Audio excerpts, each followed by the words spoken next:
kalau ke depan saya inginnya kembali kepada nilai-nilai lokal kita masing-masing.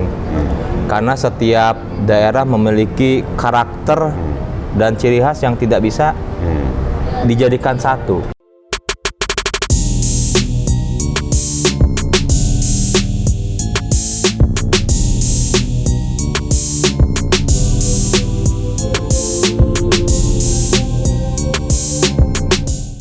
Baik, berjumpa lagi dengan Agus Jabo Priyono sebagai Ketua Umum Prima sekaligus mewakili suara rakyat biasa. Nah, saat ini saya sedang berkunjung ke Kota Palembang dan ternyata di Kota Palembang ini banyak sekali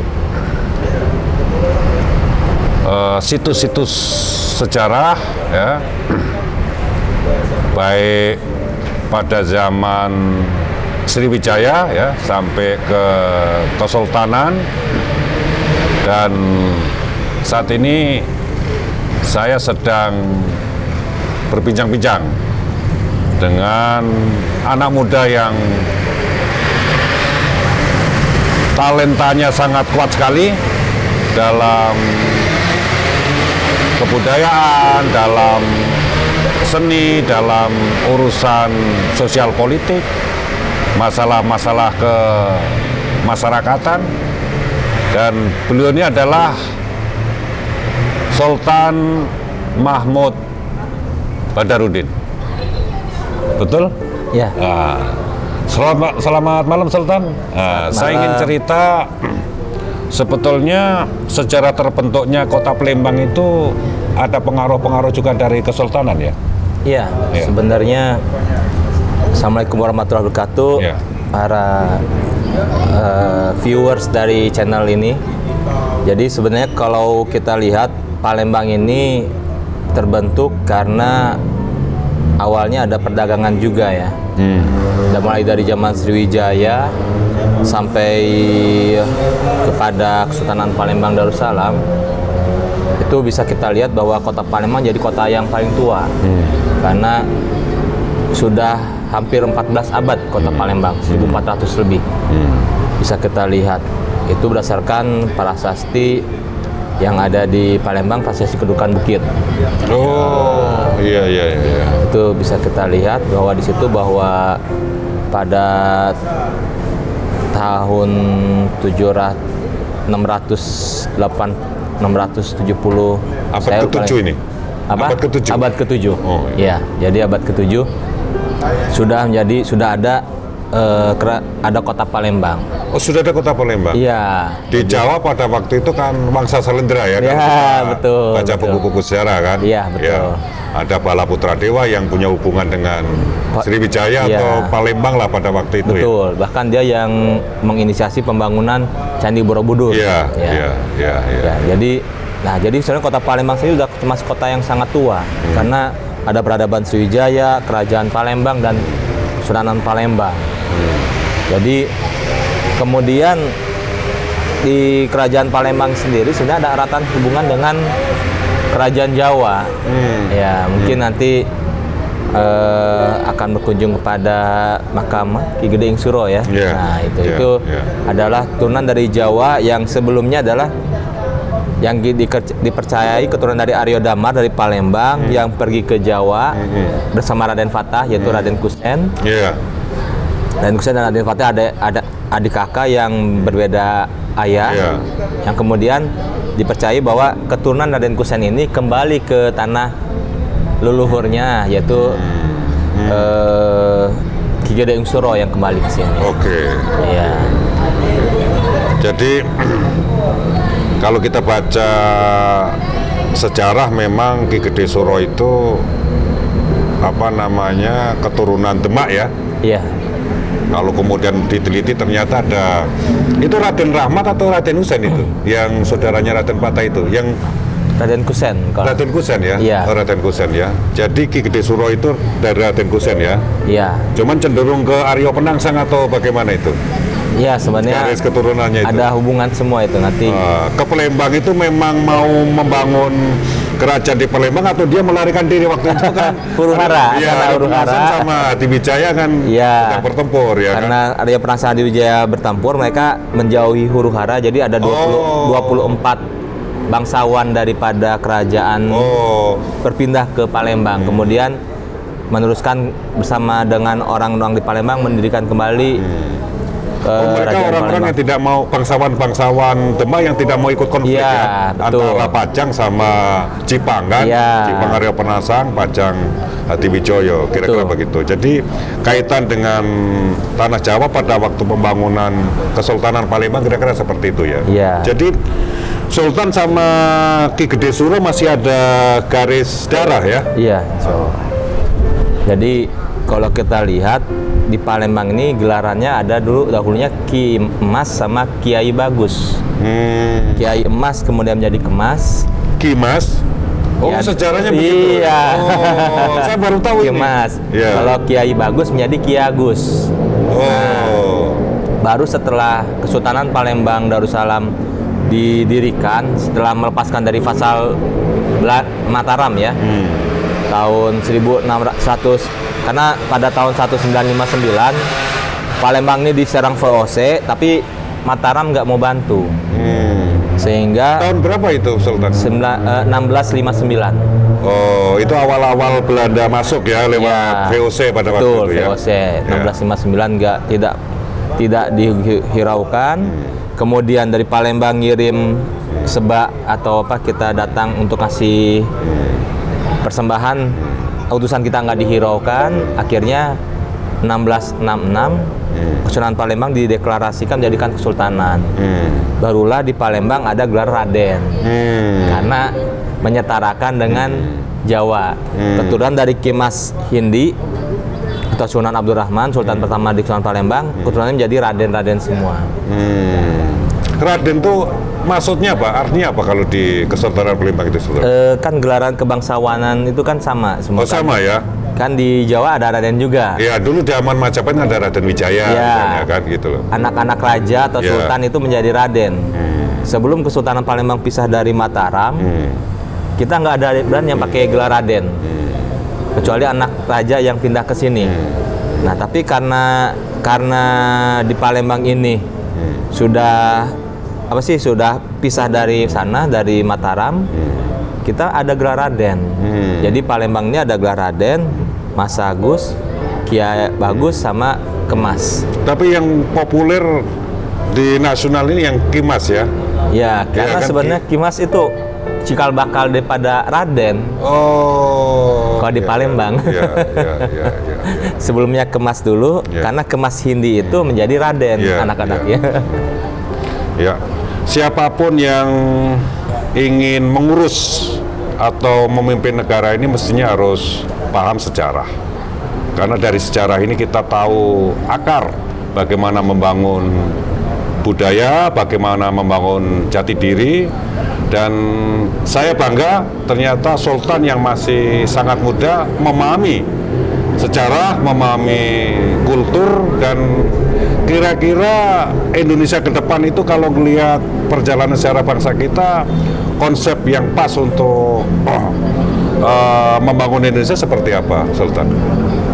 Filosofinya gitu. Sebenarnya kalau ke depan saya inginnya kembali kepada nilai-nilai lokal kita masing-masing. Karena setiap daerah memiliki karakter dan ciri khas yang tidak bisa dijadikan satu. Sistemnya boleh sama satu, tapi karakter atau itu tidak boleh disatukan, atau tidak boleh dihomogenkan. Diseragamkan. Biarkan kearifan-kearifan lokal yang punya akar kultural, akar sejarah yang kuat itu tumbuh, ya kan? Bisa kemudian mengatur kehidupan ekonomi, kehidupan. Iya, karena seperti sekarang kita lihat aturan hukum yang ada di Indonesia terkadang tidak sesuai dengan nilai-nilai kearifan lokal. Segala sesuatu yang oleh kearifan lokal bisa selesai permasalahan hanya dalam 2 atau 3 kali pertemuan dalam waktu seminggu mungkin bisa selesai. Ketika dibenturan dengan aturan hukum yang hukum nasional, bisa bertahun-tahun dan jadi sengketa antara masyarakat. Karena kulturnya berbeda. Ya seperti misalnya tidak sengaja kita menabrak orang, kemudian dipolisikan, misalnya, itu kan berlarut-larut, bisa memakan waktu sampai setengah tahun ya, antara 2 bulan sampai setengah tahun. Coba kalau dengan kearifan lokal masing-masing, seperti Palembang ada namanya tepung tawar. Nah, tepung tawar ini nanti kemudian orang-orangnya ketemu, diskusi secara keluargaan. Ujung-ujungnya nanti mereka akan bikin nasi kuning panggang ayam, terus mereka silaturahmi jadi adik kakak yang tabrakan tuh. Bayangkan kalau dengan nilai hukum yang seperti itu jadi musuh. Selesainya keluar nanti musuhan lagi. Kalau dan itu kearifan lokal, restoratif justice harus bisa kita hidupkan kembali sebenarnya. Jadi ada konsepsi begini, memang ada perbedaan ya antara konsep dasar atau filosofi bagaimana membangun kehidupan bermasyarakat termasuk hukum antara Barat dengan Timur gitu loh. Kalau Barat itu basisnya adalah humanisme, liberal, rasional, objektif. Kalau di Timur itu kan rasionalnya reflektif. Tidak semua persoalan harus kemudian dinaikkan ke institusi formal dengan bermusyawarah gitu loh. Itu kan bisa kemudian menyelesaikan persoalan. Betul. Dan sebetulnya kita punya pengalaman, Sultan, bahwa undang-undang pokok agraria pun itu salah satu basis referensinya adalah hukum adat. Gitu loh. Ya kan mestinya kan kita membangun Indonesia harus berakar dari kita sendiri, dari budaya kita sendiri, tidak perlu kemudian kita mengimport kan konsep-konsep dari Barat yang tidak sesuai dengan kultur masyarakat kan, dan itu menimbulkan kontradiksi sampai sekarang. Nah, kira-kira harapan Sultan ke depan untuk Palembang ini seperti apa? Sebenarnya kalau untuk Palembang sendiri, kita memang dari awalnya sudah heterogen ya. Semua suku ada di Palembang. Mulai dari Jawa, Melayu, karena keseluruhan Palembang adalah kerajaan Jawa yang berada di ranah tanah Melayu. Berarti sudah metropolitan sejak dulu. Iya, ada India, ada Arab, ada Cina, ada Eropa. Jadi Palembang pun sudah metropolitan dan sudah heterogen dari itu zaman sebelum 1900 atau setelah? Sebelum ya. Sejak yang saya pahami kayak Solo itu kota metropolitan kan setelah zaman pergerakan kan. Betul. Kalau Palembang sebelumnya ya. Iya, itu di abad ke-17 sudah metropolitan. Nah, jadi kalau kita lihat di sana bahwa di Palembang sejak abad dahulu pun tidak pernah ada keributan-keributan. Artinya kalau bisa, walaupun kita berbagai macam etnis, berbagai macam suku, kita berjalan sesuai dengan nilai-nilai masing-masing. Iya. Dan nggak ada gesekan ya? Tidak ada gesekan. Jadi yang penting Indonesia ini nyaman, aman, tentram. Palembang juga seperti itu.